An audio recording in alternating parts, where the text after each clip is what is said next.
So we haven't made a should you pull video in quite some time. I made a post very recently going over all of the 2.5, I don't even know what version we are in currently, but the current banner characters upcoming in Honkai Star Rail. We have Feixiao, Black Swan, Kafka, and then we have Robin. A lot of characters. We do have more characters in the second half as well. So we're going to have a should you pull video today. It's going to be extremely long, just a warning, and I'm going to eat my food real quick before we do begin the video because it's going to get cold if I don't.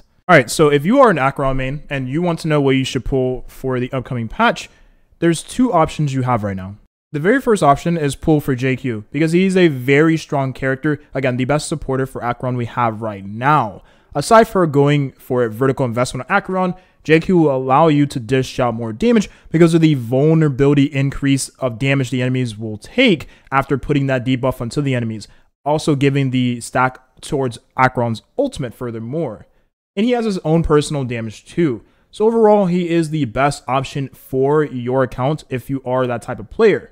And with that out of the way, now we can talk about the characters upcoming in the next version. Now, let's just bring up the best option in this patch right off the bat, and that's going to be Robin. And the reason why is because supports have the longest shelf life in terms of how long they're going to remain relevant in Honkai Star Rail. And Robin is no exception. She has a ton of damage. She has a ton of action forwarding with her ultimate, right? A full turn to everyone on the team, and it's really nice, especially when you have your teammates go right before Acheron. That's Acheron. It's very nice when you have your teammates go right before Robin, so therefore she's able to give them an additional turn right after they take their turn. It's kind of like the Bronya strategy where you have Bronya one speed less than your DPS, so you can give them another turn right after they take their turn. And Robin pretty much does the same thing, but team-wide. It's very, very nice. She also gives a ton of damage boost. She gives a ton of follow-up attack damage bonuses. She also gives a ton of crit damage and a ton of attack to your team. And if this is not your first time rolling for Robin, there is a bunch of more perks you can get with Robin if you choose to further invest into this character. Now, some would say go for Robin's light cone, but the best choice for you to go for is going to be her first Eidolon because it gives you all-type resistance penetration by 24% after being in the Concerto state, which is pretty much going to be the state Robin is in at all given points of the fight. This is extremely strong because it's comparable to the resistance penetration that Ruame gives to the team. And if you are the type of player that likes to bring your characters no matter where you go, if you like to bring your same characters into the Memories of Chaos no matter the floor you're fighting, even if the enemies don't have that specific weakness of the characters you want to bring, well, Robin allows you to get over that and bring those characters because you'll be able to ignore the fact that they are resisting the element you are bringing, which is extremely valuable. Now, for some characters like Topaz, you would hope the enemy does have fire because it allows her to do more damage, but this in turn allows Topaz to alleviate some of that damage loss if you choose to bring her in the same team of Robin against enemies that don't have fire weakness. So Robin is a very nice character to roll for if you don't already have her. And if you do have her, getting her first Eidolon is a game changer, much like Ruame.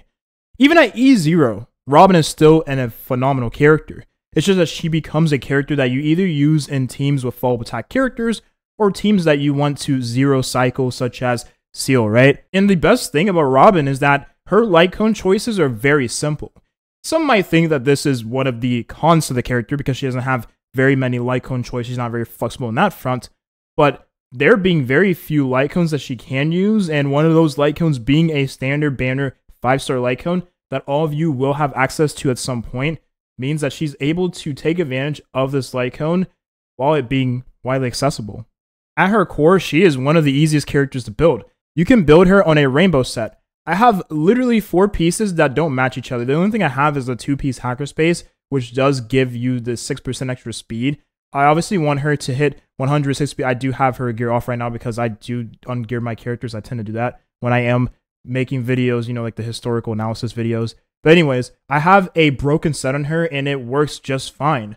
I assume if you have more damage on her, she'll do better, but you don't really need to. I assume a lot of the time, whenever I use her in the teams, I don't really care about the damage she's putting out. I just care about the fact that she's able to get turns and get her ultimate out as soon as possible. Like, you want this character to get her ultimate in the first turn most of the time, right? You're hoping the enemy hits you. You're hoping you have enough energy regeneration to gain more energy and get your ultimate ready to go right off the bat. Because the more energy she has, more turns she takes, the more turns your team takes, right? Now, one of my favorite teams to have been using lately is going to be a team with Yunli, Clara, Robin, and Luocha. This team feels really good to play. I mean, every character here, for the most part, except for Luocha, does have a follow-up attack in their kit. So they're able to take advantage of the fact that Robin is the premier follow-up attack buffer, but also since all of them are physical characters, they're really good against enemies that are weak to physical, which, again, that helps with Robin's damage, and also helps with Clara and Yunli's damage. And it doesn't matter who gets hit out of the bunch here, because they'll both counter. And that's really all that matters at the end of the day. I like using this team in Pure Fiction because it allows me to deal a ton of AoE damage, and since these characters, Jade and Herta, deal follow-up attack damage in their kits, they're able to benefit from the further buffs that Robin gives to follow-up attack characters. This is my favorite team to use in Pure Fiction whenever the content calls for it. And Robin is a really good character in Pure Fiction, because Pure Fiction is purely based on cycles and killing as many enemies in those cycles. If you're able to take more turns during those cycles, then the character becomes best in slot there. And Robin is no exception because she gives your team a full turn in that game mode. Robin is present in a lot of popular zero cycle teams. Now, zero cycling is something I don't really expect a lot of you to do. I really don't even try to do it myself because it doesn't really tickle my fantasy. I love to play the game in auto, and that kind of goes against the grain for my philosophy here. But this team works pretty well, assuming you have the iron will to continue progressing through the zero cycle if your run fails. If you have that type of, mentality where you're able to just power through, then all power to you. But I'm just not that kind of player. And the reason why this team works is because you're able to abuse the dance light cone, which allows you to get more action forward, give more turns additionally with Robin, right? And then Sparkle gives more turns to your DPS. So you have this team that is giving you so many turns during the fight, and if you have a hyper carry damage dealer, such as Seal, you're able to not only dish out tons of more damage because you have 3 buffers instead of using 2, but you also do have way more turns, to the point where you're killing the enemy before you are killed. And again, if you do have better RNG than you would hope to have, all of your characters will get hit individually, and hopefully not the same character getting hit over and over again to where the cycle fails, right? That's what you would hope for with a team like this. And again, you can put any other damage dealer. If you want to play with a character like Jinglu works here also. I would just replace Sparkle with Bronya because Bronya is much better to use alongside Jinglu in a situation like this, and this team works pretty well. Honestly, it works even better because you have characters here that are a lot more skill point positive that work alongside Bronya, who is most of the time skill point neutral to negative, right? And then we have the traditional follow-up attack team. That is pretty much a team everyone is familiar with when it comes to the best teams for Robin. This is hands down the best team for Robin because every character in this team has a follow-up attack. Aventurine is no exception. He's able to benefit from the buffs that Robin is providing to the team, aside from the attack buff. He doesn't scale off attack, he scales off of defense. We all know this at this point, but he does benefit from that extra crit damage she's giving to the team, that extra damage boost. He has nice personal damage. And if you do gear him towards that route, then he's able to benefit from all of those buffs Robin gives, while every other DPS is able to dish out all of their damage too. And again, these are characters here that scale off of attack, crit damage. These are hyper carry focused damage dealers. In a dual DPS or triple DPS setup, honestly, quadruple if your Robin has damage, you're going to clear all the content in every game mode. Works very good in Pure Fiction. It works very nice in the Apocalyptic Shadow. One of the best teams to use. Honestly, the best team to use there. And it is extremely strong in Memories of Chaos just because of how well this team synergizes. This is one of the best current teams in the game right now. And with the release of Feixiao, this team will become even better. So that's pretty much Robin in a nutshell. She is one of the best characters in the game right now.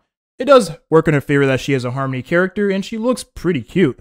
So if you want a character like this, then I suggest you roll for her.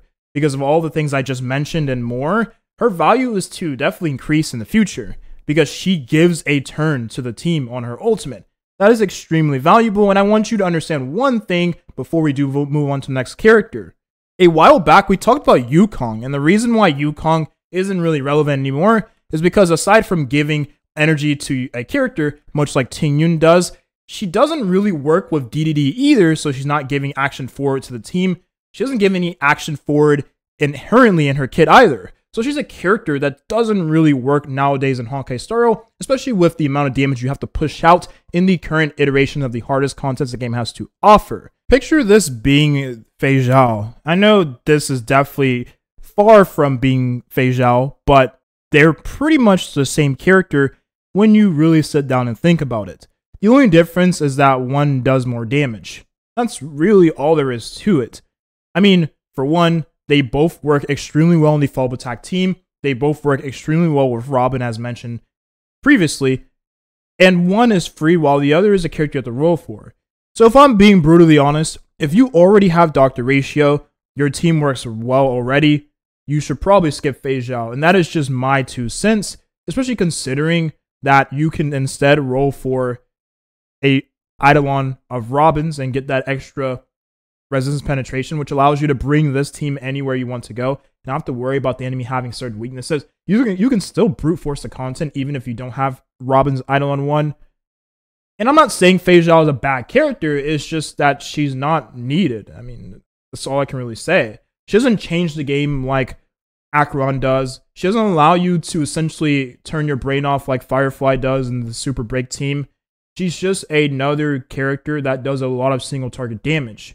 A lot of it, right? And I'm not saying that she doesn't really compare to Dr. Ratio. She does a ton of more damage. But why would you need that when you can already clear the content that is offered to you using this team already? But let's say you joined at a time where Dr. Ratio wasn't given to the player for free anymore. Then I can suggest you to roll for Feixiao. Of course, go for her. Amazing. That's actually probably best for you to do so. And the reason why is because you can honestly then roll for Robin, who is going to be a staple on your account and on that specific team. And then later on, you can go for the inevitable Aventurine Rerun, who is a very solid defensive option, even outside of the follow-up attack team. And then you can later go for Topaz, who I also believe is in the second half of this patch. I believe she is. You can roll for her, who is a very nice support to use alongside your damage dealer in the follow-up attack teams, but even alongside other characters that have follow-up attack in their team, in their kit, right? That don't even want to be in the follow-up attack team, right? For instance, I mean, you can use Yunli in the follow-up attack team. You can use Clara in the follow-up attack team, but I know a lot of players like to use Huo and Ting Yun alongside those characters, and you can use Topaz in that team as well, alongside that damage dealer with Ting Yun and Huo, because she gives a ton of damage to the team damage, and she gives a very nice follow-up attack buff. The only downside to the follow-up attack team that we can all agree on is that you have to build 2 damage dealers with a ton of crit stats. Other than that, I can say for certain this is a very strong team, and is definitely very strong because Hoyoverse has been pushing these characters for quite some time now. These characters have been meta for quite a while. They've been meta before Robin came out, and they're going to be meta even after this patch, right after Feixiao comes out, especially considering she's a character that does even more damage than Dr. Ratio. Again, I'm personally not going for Feixiao because I am saving for the Acheron and the Firefly Inevitable Rerun banners, and those are 2 characters that I'm going to hyper invest into, and I will save for the Fate collab.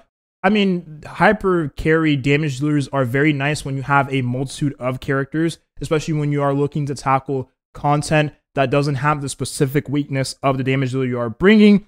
But now is the time to start thinking about vertically investing into the characters you do enjoy the most, instead of getting a lot of damage dealers on your account.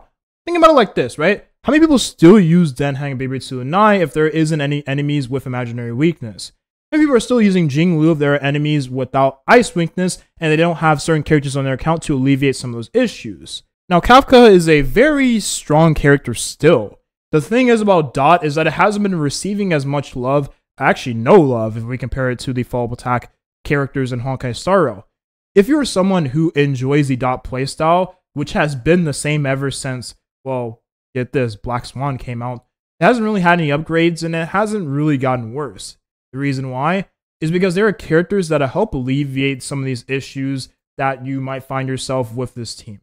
Ruame is the best buffer you can still use in the Dot team. And since she gives resistance penetration, it allows you to bring this team anywhere you go and not have to worry about what the enemy is weak to. That's very important because, again, if you are bringing characters, and I said this a lot of times in this video, characters that don't have the specific weakness that the enemy is weak to, your damage is going to fall off a cliff, especially nowadays when enemies have more resistance and they have a ton of HP. That's very important. Dot still does a ton of damage and is very consistent. It is very nice for Memories of Chaos. It is very nice for Pure Fiction. And a Positive Shadow is pretty good depending on the type of enemy you are fighting.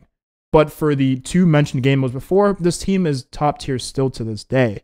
And if you want to invest further into the Dot characters, now is a good time to do so. The best thing to go for would be Eidolon 2 of Kafka up to this point, because you are not only increasing Kafka's overall Dot damage, but you're also increasing Black Swan's damage. This gives her a little bit more staying power in Honkai Star Rail. You keep in mind that Kafka has had about 2-3 reruns at this point, so she's a character that most likely will be power crept in the future. I mean, again, it's inevitable. So that being said, if you do want to invest into this character, I would do it now. But if you are someone who doesn't even have Eidolon 1, or let alone her light cone at this point, I really can't recommend this character unless you deeply enjoy her design, because she still has one of the best designs in the game, even though she's a character that isn't as popular as she used to be. And again, we might as well talk about Black Swan and Kafka at the same point in this video. The reason why is because these are two characters that will be used together everywhere you go. If you use Kafka, you'll probably use Black Swan. You'll probably not use Black Swan by herself. And there was a talk about this a while before, that she could be used in a team by herself. I mean, that doesn't really hold too well nowadays, especially when a lot of enemies in the end game has a ton of HP. And overall, Black Swan is a character that does not deal as much damage as other dedicated damage dealers do. Black Swan is a damage dealer, but she also is a team buffer as well, because she puts defense down onto the enemy, and she also gives her own personal Dot damage. So she's more of a team damage oriented character, which is a lot different than your traditional hyper carry damage dealer, like for instance Acheron or even Kafka, for instance, right? Because she is pretty much the premier damage dealer in the Dot team, because she detonates the dots that Black Swan puts into the enemy and her own dots as well. I will say one last thing though about Kafka overall. We have yet to see the potential of having Kafka in a team alongside a freeze-oriented character. The thing is about Dot is that the enemy takes damage every time they take their turn, depending on the duration of the Dot on the enemy. If you have like 2 turns, 3 turns, right? It depends on how many turns you still have on that Dot. You're refreshing dots pretty much every turn with Kafka though, so that's pretty irrelevant. But anyways, if you have freeze on the enemy then delays their action after taking the turn. So they'll take Dot damage, delay their action, and then they'll take more Dot damage when they take their turn afterwards, which means you're getting a double proc if the enemy is frozen. Only a single proc if the enemy wasn't frozen. And if you have Ruan Mei to the mix, you're getting even more Dot procs, up to 3, which is pretty insane. So if we were to receive a character of the freezing category, right, we had a freezing defensive option, that would be very nice for the Dot characters overall, because it would not only help with survivability, but it would also help with dishing out more damage overall against enemies that take a ton of turns, which is very important, because enemies nowadays are pretty darn fast in the hardest contests the game has to offer. But until then, we have to wait and see what the future may hold for the Dot characters overall. Now, Black Swan is a little bit of a different case here, because aside from being a character used alongside Kafka, she still has her perks, being a character with defense shred in her kit, and debuffs as well. Let me explain. One of the better things about Black Swan is her long duration debuffs that she throws into the enemy in AoE, which means she is able to be played skill point positive, unlike many other characters. The skill point positivity of Black Swan's kit allows her to be very nice alongside Acheron, who's a character that wants to use her skill every single turn and wants debuffs from the teammates in her team. One more thing to take into consideration as well is that Nihility is the same path of Black Swan, which means you're able to buff Acheron even more because of the second Nihility character she have on the team. I'm assuming you have JQ in the team present as well. JQ and Black Swan allows not only Black Swan to deal more damage, but also allows Acheron to deal as much damage as she can. That is one of the best teams for Acheron right now. I don't think that's going to change anytime soon, unless we do have a character later down the line that is able to give a turn from the Nihility path or something like that. That'd be insane. I don't think they would do that ever.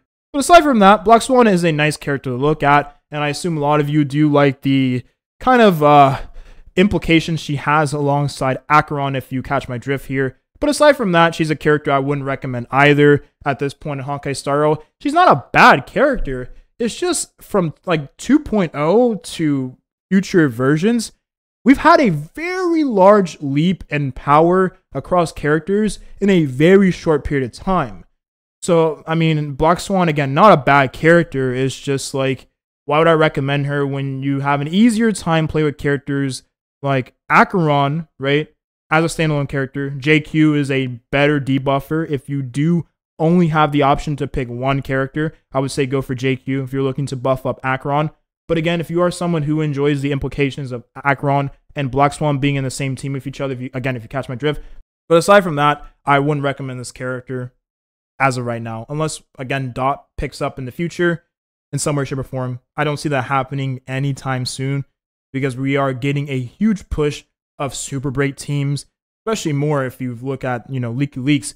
We also are getting a ton of extra follow-up attack support.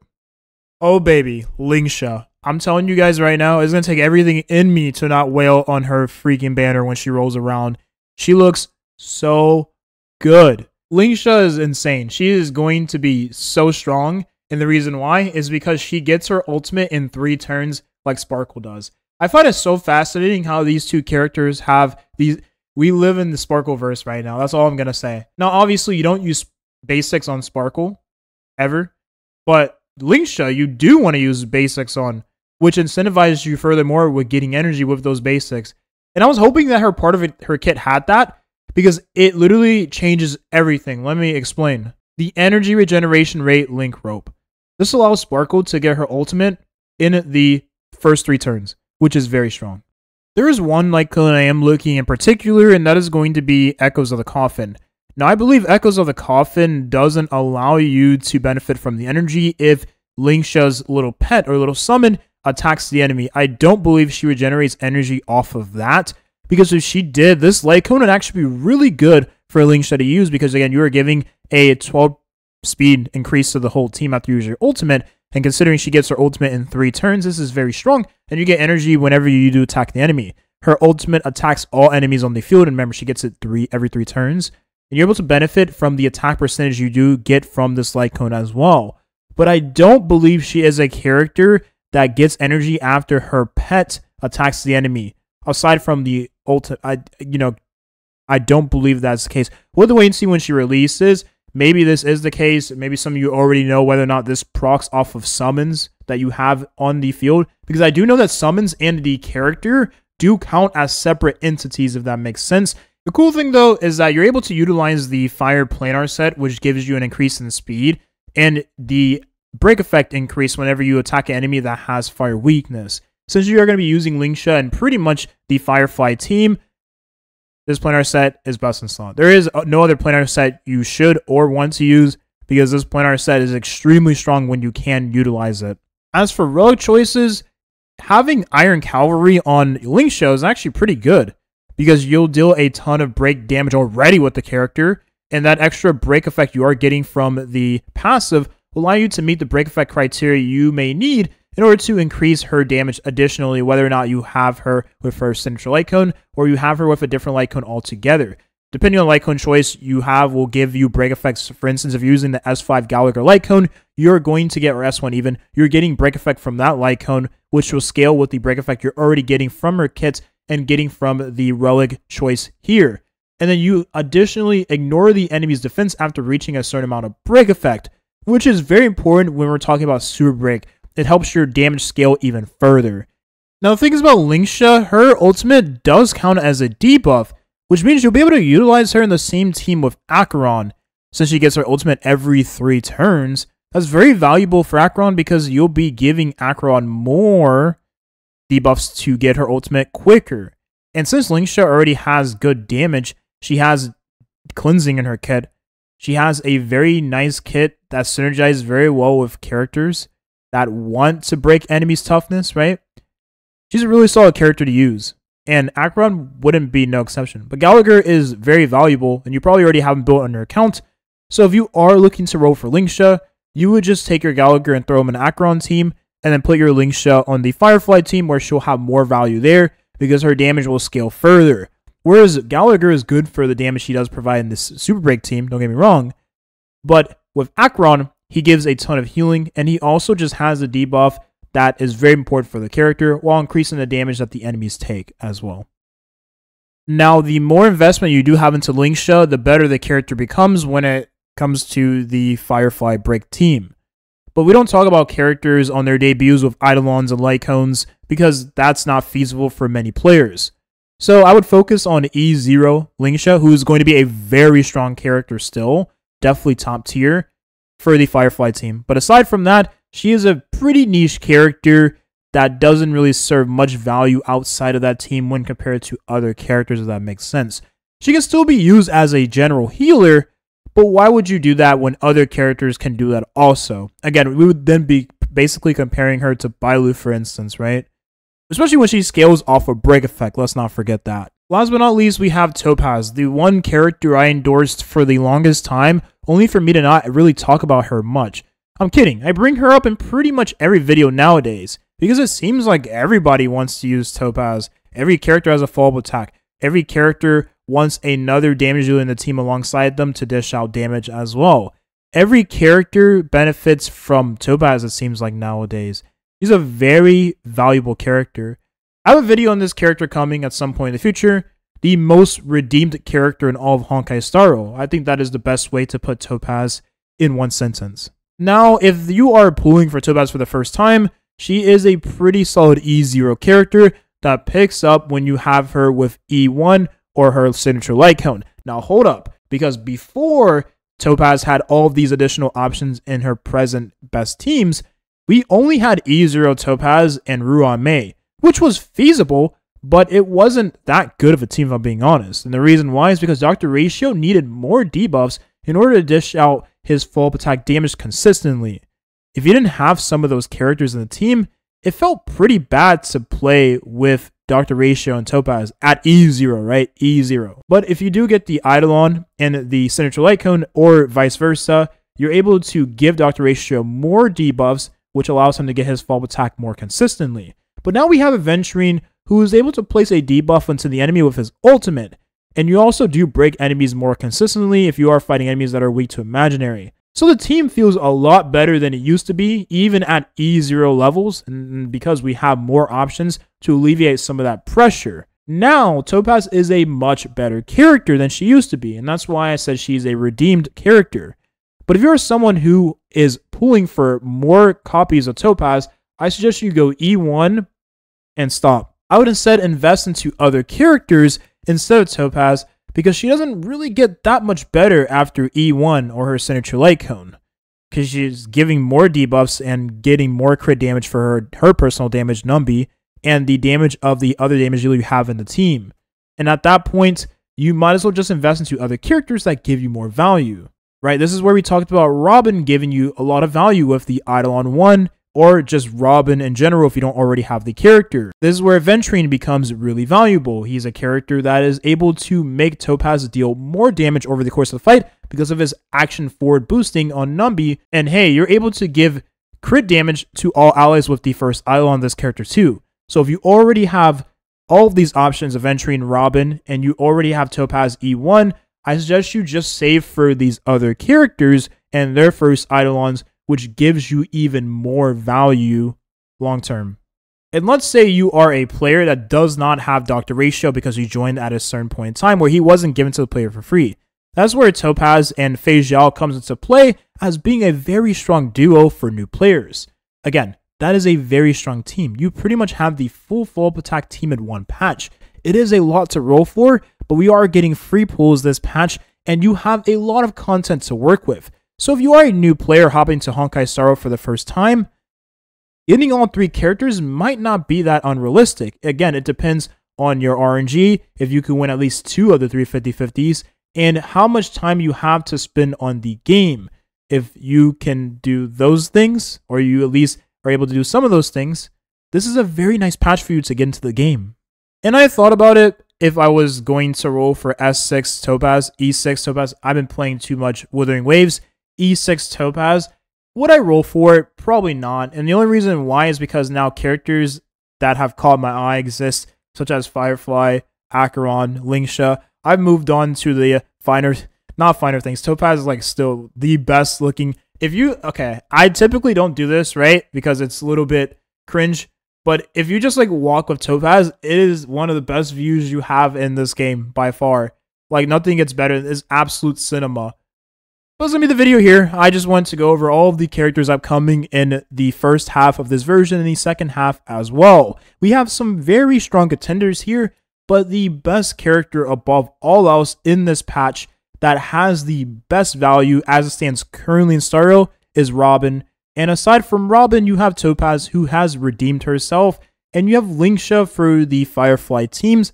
That becomes better in the future if you go for additional copies later down the line.